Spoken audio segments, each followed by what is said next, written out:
I'm so frugal, my friends call me Kermit the Frug. Just kidding, I don't have friends. But if I did, I would make them call me Kermit the Frug, which is probably why I don't have friends. I'm just now realizing.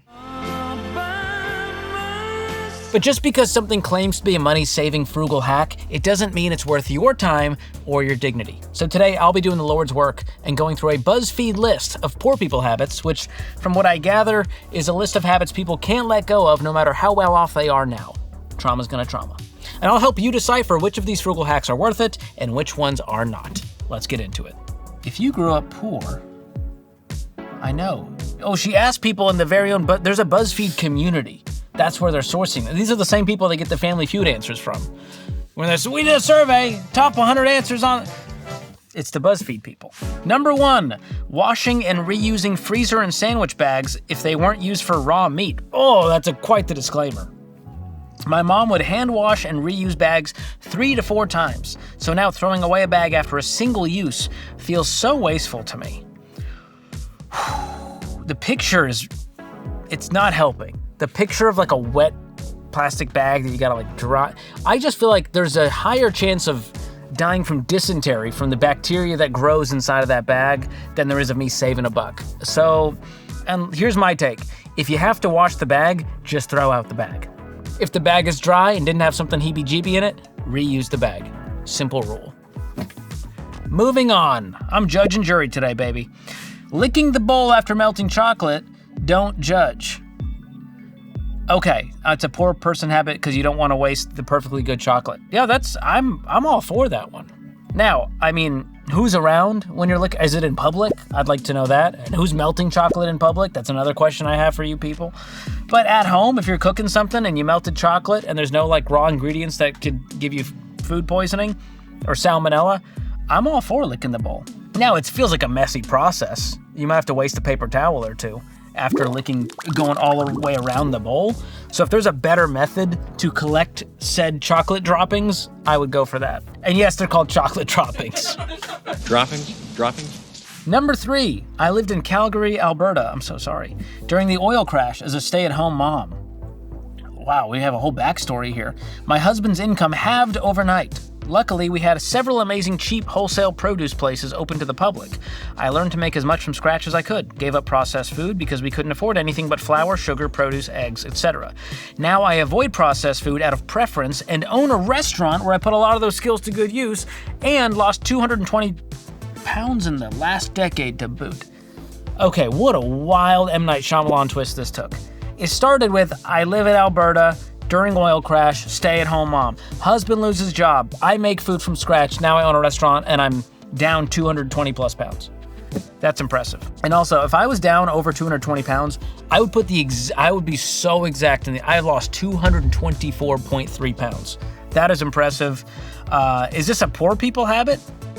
Absolutely not. In fact, I think the more poor you are, the more likely you are to purchase processed food. And so I think this is a real flex to be making food from scratch with quality ingredients. So I'm not going to put this in the poor person habit category, regardless of what caused you to go down this road. And look at you now. I want to go eat at this restaurant. Why they wrote in anonymous? Use this for free PR from BuzzFeed for your restaurant, lady. Come on. Look at her. I hope that's her food. Looks delicious. Little salmon. Little basted salmon. Number 4. Picking coins up off the street. I'm more comfortable now than I was growing up, but I'm not above squatting for a nickel. Here's why I don't do this. I got tricked once. It was glued to the sidewalk, and boy, egg on my face when I tried to pick up that coin. So I don't do it anymore, because what if it's a prank show and Ashton Kutcher's about to walk out and be like, ha ha ha, you're poor and you got punked. It's the last thing I need. My take, it depends on the environment. If it's at work, if it's on clean carpet, I will pick it up. But like a New York City sidewalk, not getting dysentery over picking up that nickel.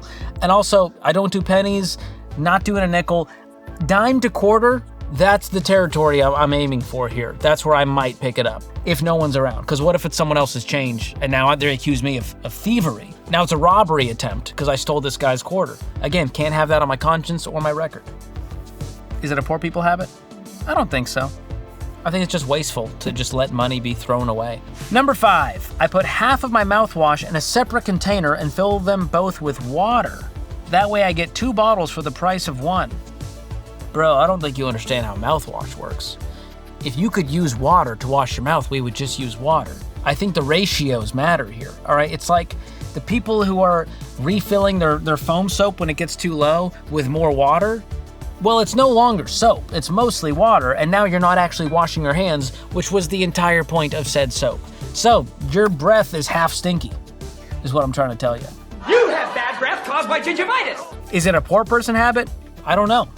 But the habit of filling up old containers with water to try to get the most out of them is definitely a poor people habit. So I will give you that, and it's not one that I condone because I care about hygiene more than the average person. Sue me. I like to floss. Number 6, let's see, they have a nice little story here, and then the one habit they still hold on to, I wear my underwear and undershirts until they are literally shreds. What are you doing, dude? What occupation are you in that you are shredding your underwear down to the nub? I've not bought myself underwear or undershirts in more than 25 years. You are disgusting. All that I currently have has been gifted to me by close family because I refuse to buy any. Yeah, I would be gifting you that too, as your family member who cares about you and your health. I mean, out of all the things that are not the most expensive, I feel like undershirts and underwear, that's an easy one to swap in and out. I mean, get you some Fruit of the Loom, some Hanes, some generic brand, you'll survive. But surviving off of shreds of underwear? What's going on here? I would have to physically tear it apart for it to be in shreds. It's quite the adjective. Poor people habit? Sure. I don't know anyone else who does this. Now, you might think that's where it ends, but this person had a little more gift where that came from. Another habit is that I always fill up on the free bread at restaurants. Makes sense. That's exactly when I picture the guy who loves free bread at restaurants, also shredded underwear beneath those jeans. What a combo. Why even wear underwear at that point? Honestly. All right, before we get to the next one, let me tell you about one of today's sponsors, Boost Mobile. Because a habit I will never break is doing my research when it comes to the best phone plan at the best price. So let me save you the time of doing your own research. The answer is Boost Mobile. Their $25 forever unlimited plan gives you unlimited data, talk, and text with 99% nationwide coverage. And that means you can scroll and stream and group chat to your heart's content. And the best part, there's no contracts, no fees, and the price never goes up. Ever. So stop overpaying and head to boostmobile.com/Ramsey or use the link in the description below. Number 7, I really don't buy anything new. I check thrift stores, and then I check discounted stores, and then I will check to see if there are sales on the item, and if I absolutely have to, I'll buy it new. Is that a poor people habit? I think that's more frugal than poor. I think that's good stewardship to not waste and always have to buy the new thing. If we can reduce, reuse, recycle, get it cheaper, from someone who didn't need it anymore, I think you're making the world a better place. I mean, that's what I do. But discounted stores, sure. Sales on the item, sure. And a cool thrifted shirt, I'm all for. I had a big phase where I specifically wore youth soccer shirts in high school. Don't know why. It's a major dork. Number 8, asking myself, do I really need that for pretty much everything? They go on with a nice little essay here, which I will spare you, but they go into the fact they're a solidly middle-class adult now, they're stable enough they could buy everything they need, but they ask themselves, do I really need it? $6.99 just for the food delivery fee? Never mind, I'll just eat what I have. $15 for a movie ticket for a family of 4? Forget it, I'll wait till it comes out on streaming. Yeah, and they say the benefit is that their retirement accounts, where all the extra money goes, are looking really good. Now, I think there's some wisdom here. You can live on a lot less than you think. And it's a little bit of that minimalism lifestyle of just not needing the most, not needing every single thing at the exact time you need it. And I think a little bit of that discipline, delayed gratification, and especially if you're using the extra money you would have spent for bettering your future, your nest egg, I'm all for that. So good for you, Anonymous 41, Illinois. Everyone's anonymous here. I guess they stopped outing usernames. They don't want these people to find them. Number 9. Every plastic bag becomes a dog poop bag or a trash can liner. This includes chip bags, bread bags, ceramic bags, etc. How many more bags are there? I'm running out of bag types over here. I'm trying to think this through. Like, I'm trying to picture like your Lay's potato chip bag over the bathroom trash can. That just feels a little bit unhinged. Bread bags? What is a Yeah, I guess a bread bag can become a dog poop bag, but what if there's a tear in it? Now you got another situation on your hands. So I don't know that I'm risking it. I say a plastic bag from a store that like was used to bag the groceries, 100%. I reuse those all day long. Paper bag, absolutely. But I'm out on shipping bread bags, bro. That's a poor people habit that I think you should drop. Coming in at number 10 from British Columbia, I refuse to buy a brand new car. 2 years old and someone has paid the lion's share of the price. With clothing, I still always check the clearance rack or the sales rack first. I rarely, if ever, buy things at regular price if there's a chance it could be gotten on sale. I'm with this one. I don't think this is a poor people habit at all. I think this is just someone with some intentionality and wisdom going, depreciation on cars is insane. So if I can buy a brand new car at 20% off just by waiting 2 years and buying it 2 years old, I'm gonna do that. That's wisdom. Clothing, yeah, check the clearance rack. If you don't need a very specific item, you just need a shirt or a plaid button-up, yeah, check the clearance rack first, and if it works for you, go for it. And regular price, I always want to know, is there a way that I can get this thing cheaper? And that's where research comes into play. I check promo codes on websites. You can use browser extensions like Honey for this, or Rakuten, or Retail Me Not. If it's in store, I'll always check to see if there's a sale rack or if they have any promos going on. But regular price, count me out. At number 11, we've got buying lightly used things, including clothes, shoes, furniture, etc. I hate paying full price for anything. I could pay for it now since I make six figures, but it's deeply ingrained in me. Yeah, I mean, I'm seeing a thread here. People are going, why buy new when used work good? And I totally concur. Shoes I'm a little bit iffy on the shoes, to be honest. Now, if it's like brand new or like worn once and it looks brand new, I can trust it. Or if it's from like an actual store's website. But Facebook Marketplace, like a real used shoe, I don't know. It'd have to be a real specific like vintage something that you can't find anywhere that you really, really want. Otherwise, just a foot, someone else's. Think about a foot. Look at the foot. Now, that foot has been in that shoe for an untold amount of time. Now you're telling me you're okay putting your foot in that person's shoe where their foot was? No, thank you. Number 12, never throw away the last sliver of soap. Press it onto the new bar. Amen. Yeah, this might be like a pretty like extreme frugal habit, but it's one that I do. Because the truth is, that last sliver of soap is so frustrating because you can't, it's barely, it'll slip through the palm of your hand like sand. And so you gotta add it to a bigger piece in order to make it work. And that's currently what I'm doing in my own shower right now. So shout out to all my soap savers out there. Can soap get bacteria on it? Because I feel like soap is naturally antibacterial. So Google that and let me know. Because they freaked me out. They're like, hey, you can't just leave soap out in the shower. It's gonna give. I was like, what's the point of soap? How do you clean soap? With more soap? It says it's primarily the bacteria from your own skin. My skin is adding, so I'm using the soap on my skin, which is now adding bacteria to the soap, which I'm then using on my skin. What's the point of showering? Not to mention you wash your hands with your soap. Exactly. I'm questioning everything now. Also, this person who submitted this, 82 years old. That tells you I'm an old man at heart. Number 13, I'm going to squeeze every penny's worth out of any product that comes in a bottle, container, or jar.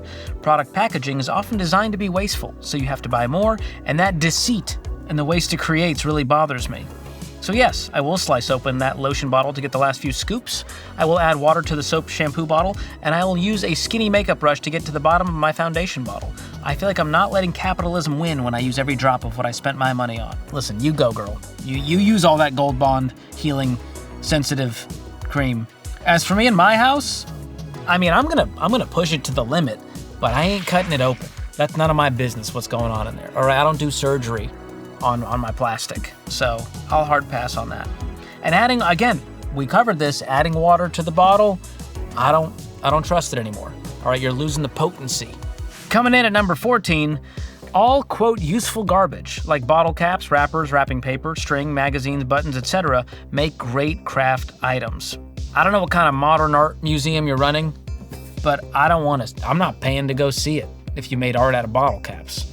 You'd have to really impress me with your bottle cap collection in order to make a great craft out of it. But I do think if you are the artsy type, which I am not, so I get this, then sure, I would save anything that you can make art out of. But what I'm fearing is that the 76-year-old who submitted this is living in an episode of Hoarders, thinking they're gonna make some kind of amazing art collection out of all the trash they've collected. Oh my gosh.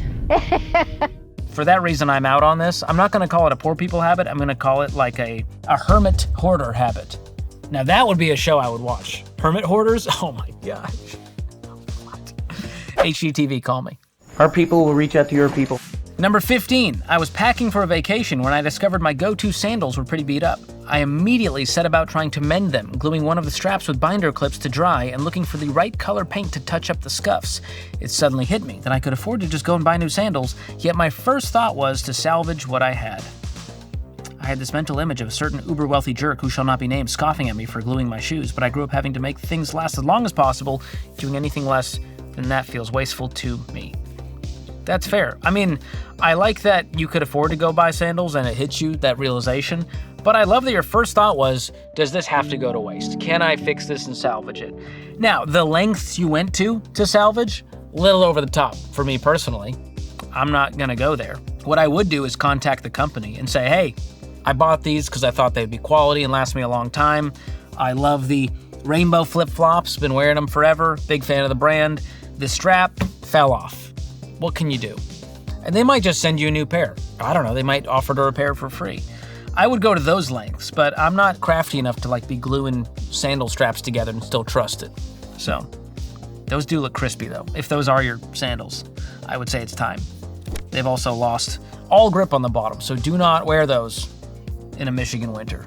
Now, truthfully, as I get older, I'm a fan of buying a high-quality item once instead of regretting the low-quality options later. And that's why I love buying clothes from today's sponsor, Cozy Earth. Their men's everywhere pant is basically the Chuck Norris of pants. Tough, dependable, and weirdly flexible. They've got that magic mix of structure and stretch. And when I'm back home, I change into their brushed bamboo joggers, faster than you can say elastic waistband. They're soft, breathable, and built to go the distance, just like a 2008 Honda Civic. So if you're ready to upgrade your closet with something cozy, classy, and durable, head over to cozyearth.com/George and use promo code George to get up to 20% off, or use the link in the description. And before we get back to more frugal hacks from BuzzFeed, let me give you one of my faves. Stop letting your personal info float around the internet like a free-to-a-good-home Craigslist post. Because when scammers get access to your data, you get a flood of fake calls, Amazon texts, and emails from a prince who needs your help unlocking his fortune. And that's where Delete Me comes in, another sponsor of today's episode. Delete Me will find your personal info on hundreds of data broker sites, the ones that you didn't even know existed, and they will remove it. And you stay private, and you stay protected, and you avoid a digital dumpster fire that takes forever to clean up. So if you want some peace of mind, go to joindeleteme.com/George to get 20% off their annual plans, or use the link in the description. All right, back to our list. At number 16, when it's time to clean the fridge of numerous leftovers, I make soup or a tasty ground beef casserole with everything in it. What is everything? That's alarming. Mom used to call it bubble and squeak. So many questions. Why is it squeaking? Where are the bubbles coming from? Our family loved it. Again, I think this is the age next to the person's. It says Anonymous 76. I don't know how many 76-year-olds are a part of the BuzzFeed community, but I am impressed, to say the least. This is where they're all hanging out. Is this a poor person? Yeah, I would say this is a poor person habit. Like, if you're broke, you can't waste anything. You can't afford to. You would rather risk food poisoning versus needing to go buy more food. So in that regard, yeah, you fit the bill here. But it worries me how long we're eating this beef for. If, numerous leftovers, how long has it been sitting out? Has it been 6 days, and now you're going to put this beef in a soup and eat that for another 4 days? You're asking for it down there. At number 17, I cut the bottoms off of my moisture tubes and use a Q-tip to extract the remaining cream. I generally get 3 or more applications. Smiley face. Really unique use of language here. You're cutting off the bottoms of the moisture tubes and extract the remaining cream. What? It's like moist became a bigger sentence, is what you just did. Again, the lengths at which people will go to use everything in the container, I got nothing but respect for you. I just personally, I don't do it. I don't think it's worth the 3 applications to maybe cut myself in the process of getting some of these moisture tubes difficult to cut open. Real thick plastic on there. You got to get the shears out. All right, the scissors aren't going to do the trick. You need the shears. That's too much for me. Number 18, I bike and walk everywhere and take public transit occasionally. Haven't had my own car in over 10 years. Even if I hit the lottery and could afford a Ferrari, I wouldn't buy one. They go on to say cars are a waste of money. I would continue to bike, metro, and walk. BMW smiley face. What does that mean? Oh, bike, metro, walk. This guy has a BMW, a bike, metro, walk. It's good for my health and the environment, not about money. More people should try this in my city, but don't. I feel like even with all the ways you can get around in DC, still a very car-centric town, which is a shame with all the options we have here to get around by some other way. I respect it. I think you're going to live longer than all of us, barring you getting hit by a vehicle. Which I hope you don't, by the way. I'm not advocating for that. I'm just saying you're trading one risk for another risk. But I love that. I do think more people should move their bodies, get on a bike, use public transportation, and this only works in certain cities. So easy to say if you're in a metro area, much more difficult to say if you're in, I don't know, Ankeny, Iowa. Apologies, Iowa. Not against Ankeny, I just don't know their public transit situation. Heck, even here in Nashville, we have terrible public transit, so you just have to have a car. But I'm a fan of this one. I don't think this is a poor people habit at all. I think this is a healthy habit, financially and physically. Stay safe out there. Use the bike lane, wear your helmet, otherwise, shame on you. Number 19, a bona fide Q-tip was a treat. Gosh, please, this person's 46. I imagine they were 82, the way they started off this sentence. A bona fide Q-tip was a treat. Since brand names were for rich folk, so to this day I keep 1 pack of cheapo cotton swabs and 1 pack of legit Q-tips, brand name TM. It's annoying because every time I need a cotton swab, I gotta pause to make a 1 cent mental calculation. Like, is this deserving of the brand name Q-tip, or is this cheap? I imagine they're made in like the same factory at this point, so is there a huge difference? And how many Q-tips are you going through? I still have the same pack from 1997. They come in packs of 7,000, and so I don't know. What are you cleaning the ears out every day? Because fun fact, it says on the box you're not supposed to do that. Hate to break it to you. Is this a poor people habit? I think this would fall into like extreme cheapskates level. If you're making the 1 cent mental calculation every time you use a Q-tip, that worries me that there's some other anxiety OCD happening there. But more power to you. I mean, you got multiple boxes of Q-tips. You're doing better than most of us. Number 20, we grew up thinking we were quite poor, like no money for basic things like underwear. We now know we had money, but my mom was obsessed with accumulating wealth, which now she's selfish about. Really? I gotta read on for more here. There was never any money for much of anything outside of what she wanted to do. Taking us kids out for 50-cent McDonald's cone was a tall order. Anyways, there were many kids in the family, more than cheaper by the dozen, ha ha ha ha ha. And we gave each other haircuts. My husband makes over $250,000 a year now, and I still cut his hair, and I don't think there's ever going to be a number that makes me send him to the barber. Wow. So did you inherit your mom's obsession with being cheap in order to accumulate wealth? I think that's what I'm gathering here. Yeah, I think this article was made for you. Poor people habits you can't let go of. Send the guy to a barber. I mean, is he looking like Dumb and Dumber? I don't know. Does he get the Flowbee out? Like, what are you using to cut his hair? Rarely have I seen a homemade haircut where I go, can't tell that's homemade. Because usually, I can tell. Not a lot of people could pull this off. But I can! So I hope you get some therapy to heal from the trauma that you experienced. And I hope that your kids have a great life. And they're not telling this story to a BuzzFeed article 50 years from now.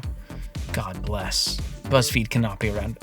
If BuzzFeed outlasts all of us, we've really screwed up as a society. Coming in at number 21, even though I can afford to pay movers to pack everything I own and move it wherever, I still cannot throw away cardboard boxes in case I suddenly have to move. Growing up poor, my dad's employment was spotty, which resulted in us having to move relatively quickly every few years. More than once, my things got left behind or thrown away because there weren't enough boxes or trash bags. That early trauma is hard to shake. Maybe if I were a multi-millionaire, I would give up my boxes, but as a thousandaire, I'll keep them. If you want to store all these boxes, that's your prerogative. but I feel like cardboard boxes are fairly easy to come by. I mean, jump on a Facebook group and say, hey, anyone got some boxes? Or to go to like Home Depot and buy them for $2 a box.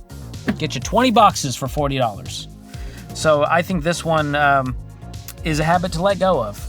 I think you are not your father, so you're not moving around every few years. So if you have stable employment, I would say it's time to get rid of the boxes and free yourself of that cardboard. Free your mind. All right, last one. Number 22.